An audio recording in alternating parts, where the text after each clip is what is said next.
plus bien sonner à cette heure-ci.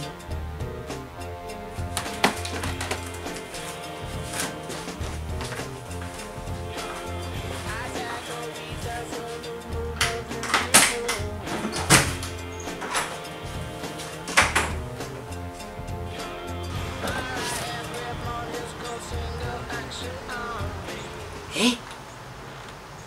Spider-Man? Bonjour, Mr. Flamingo.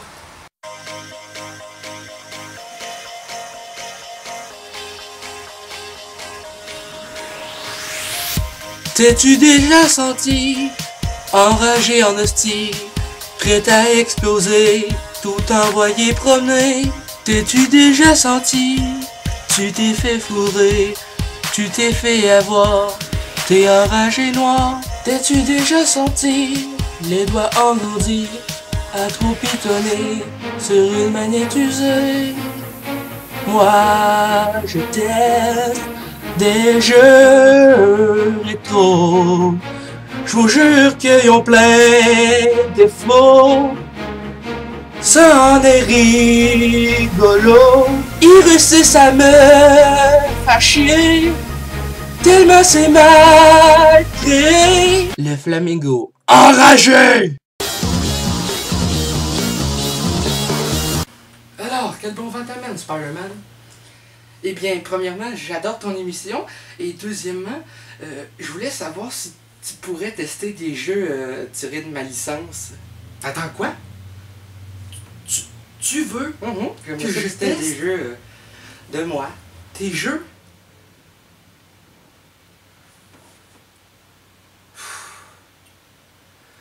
Correct, là. Yeah!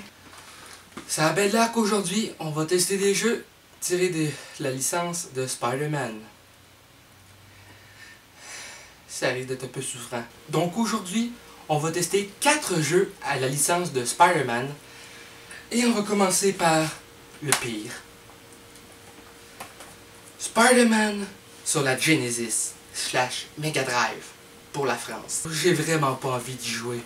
Je l'ai essayé plusieurs fois, j'ai jamais réussi à passer le premier niveau. Et ça, vous allez vite comprendre pourquoi. Allez. C'est parti!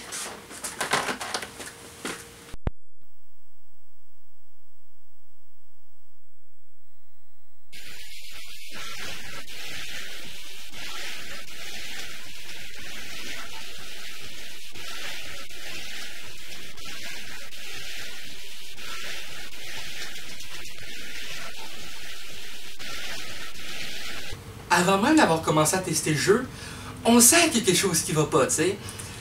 La musique me fait mal aux oreilles! Et également, une autre chose qu'on se rend compte avant d'avoir testé le jeu, positif cette fois-ci, on peut arranger les contrôles pour les mettre comme on le sent. Il y a différentes options. Comme, c'est qui va choisir d'avoir juste 3 vies, autant d'en avoir 5 d'un coup? Franchement. Donc les contrôles, je les ai réglés comme suit. A pour frapper, B pour sauter et C pour tirer l'étoile d'araignée. Mais peu importe les contrôles que tu prends, tu vas toujours te tromper de bouton. En tout cas, si t'es comme moi. C'est parti. Bon, le jeu se lance sans explication, mais on a vu une cinématique au début pour nous expliquer c'était quoi le but du jeu. Le seul hic que j'ai avec ça, c'est qu'il aurait pu le mettre une fois qu'on est pesé sur Start et non pas avant d'avoir le menu Options et commencer la partie. Ça, je ne comprends pas ça. Et peut-être avec raison. Mais ça, c'est mon avis, hein. On va passer vite fait sur un petit aspect déplaisant. Quand tu crèves, tu recommences le niveau du début. Ça, c'est quand tu n'es pas rendu très loin. Si on s'entend, c'est pas trop grave. Et heureusement, il y a quelques checkpoints à quelques endroits dans le jeu, quand tu arrives à un nouveau lieu dans le niveau. Mais encore là, j'arrive pas à passer le niveau 1. Et pourquoi ça? C'est très simple. J'arrive pas à battre le Docteur Octopus. Il arrive de nulle part. Tu essaies de le frapper, mais les coups contre lui, ça fait rien. Mais lui, les coups contre toi, ça fonctionne superbe. Génial. Donc, j'essaie n'importe quoi, de le frapper, de lui tirer des toiles d'araignée dessus. Ça fonctionne pas. La seule chose que j'ai réussi à trouver comme idée, c'est abandonner ce jeu de marde-là. Maintenant, passons vite au deuxième jeu. C'est parti.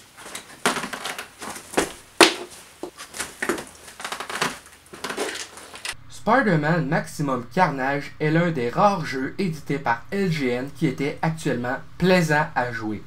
Et ça, c'est très très rare, parce que la plupart des autres jeux, ça puait la merde. Sérieusement là, ouf! Encore plus que moi quand je m'en vais chier sur le trône. Avant d'arriver au menu principal, le jeu commence par nous introduire un générique ultra long et chiant. On pouvait le skipper, mais la première fois que j'ai joué au jeu, je ne le savais pas. Ce qui fait que j'ai dû me taper ça tout le long. C'est chiant en tabarnak.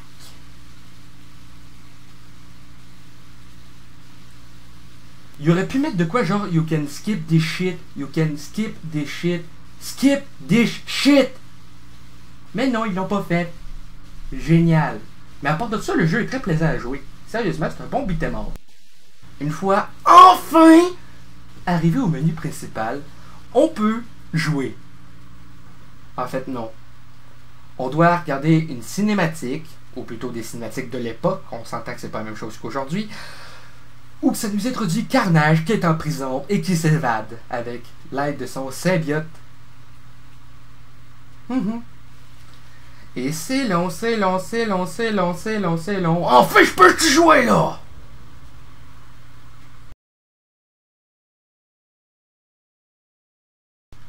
Oh yeah! Enfin, je peux jouer! Enfin, on peut jouer! On peut jouer! On peut jouer! On peut jouer! Donc, le jeu est un beat'em up bien classique et bien bourrin, assez amusant, de quoi laisser évader votre frustration lorsque vous êtes bien fâché.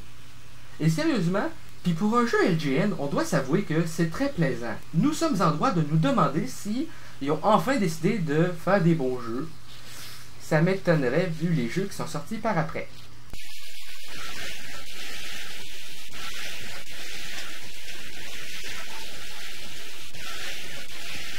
Oh, c'est correct, on a compris là. J'espère.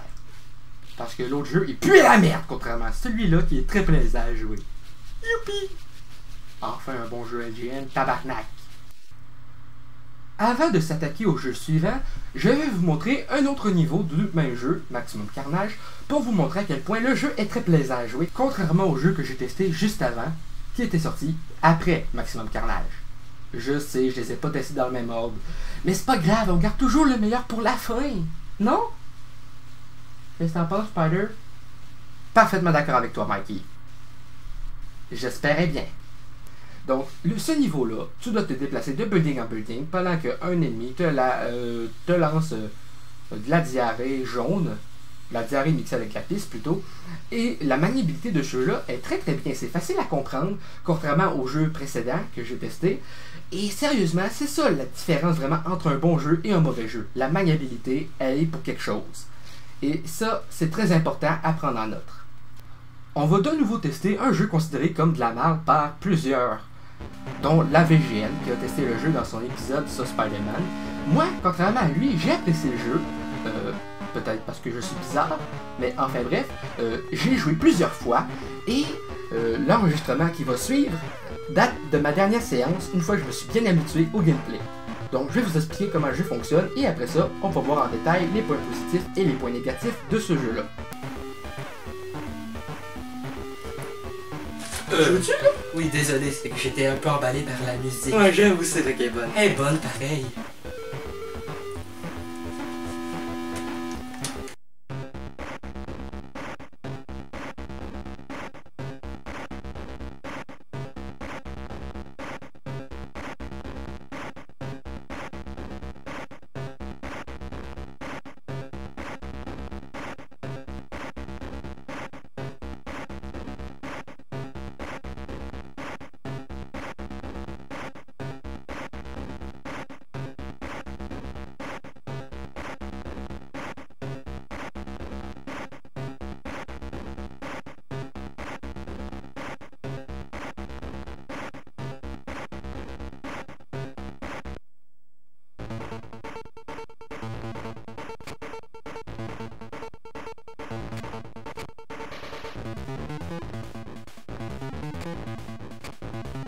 Donc, comme mentionné dans la vidéo de la VGN sur ce jeu-là, les contrôles sont un peu en décalage, Mais je trouve personnellement que ça reste un jeu pas si pire que ça, mis à part le fait que des fois c'est un peu dur, surtout que d'habitude j'ai joué sur Game Boy, et pour enregistrer cette vidéo, je dois jouer sur la Super Game Boy avec une manette Super Nintendo.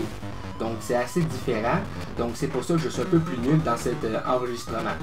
Pas que j'essaie de me justifier, hein, non. Je suis pas du genre vantard.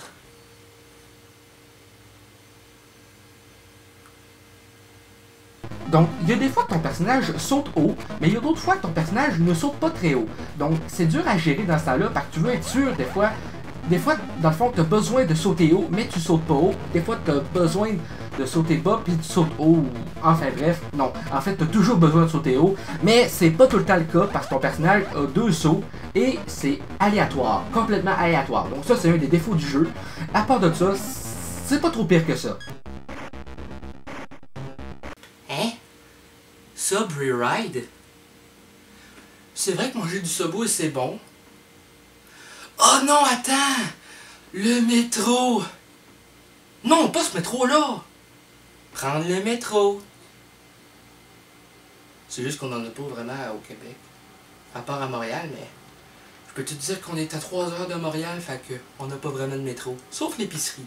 Là, ça aurait été le bon logo. Mais sinon, pousse-toi!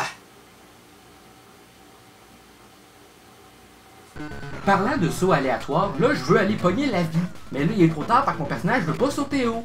Et ça m'arrive 2 fois de suite, même 3 fois de suite. Et ça c'est très dérangeant. Donc les sauts aléatoires ça a le dos de faire vraiment, mais vraiment chier. Bon, là je suis mort à cause des putains de chauves-souris, mais d'ailleurs, depuis quand il y a des chauves-souris dans le métro? Pour finir cet épisode en beauté, passons à un très bon jeu Spider-Man. Spider-Man sorti sur PlayStation 1. C'est vrai que ce jeu-là, il n'y a pas les plus beaux graphiques, mais il y a des petites cinématiques. Parce qu'au cas où tu l'aurais pas remarqué, Spider-Man, ce jeu-là, ça date de l'époque de la PlayStation 1. Ah, c'est vrai! J'étais pas né à cette époque-là. Attends une minute, là. T'as quel âge? J'ai 15 ans. 15 ans? Toi, t'as quel âge? Oh, moi, j'ai 18 ans. Oh, t'es chanceux! C'est peut-être pas le plus beau jeu jamais créé, mais au moins il y a un très bon gameplay. Les boss sont ni trop durs ni trop faciles. Bon, un peu dur, mais une fois que t'as compris le truc, ben c'est rendu un jeu très agréable. Donc, sérieusement, Spider-Man 1 et 2 sur PlayStation 1, c'est 2 des meilleurs jeux Spider-Man jamais faits.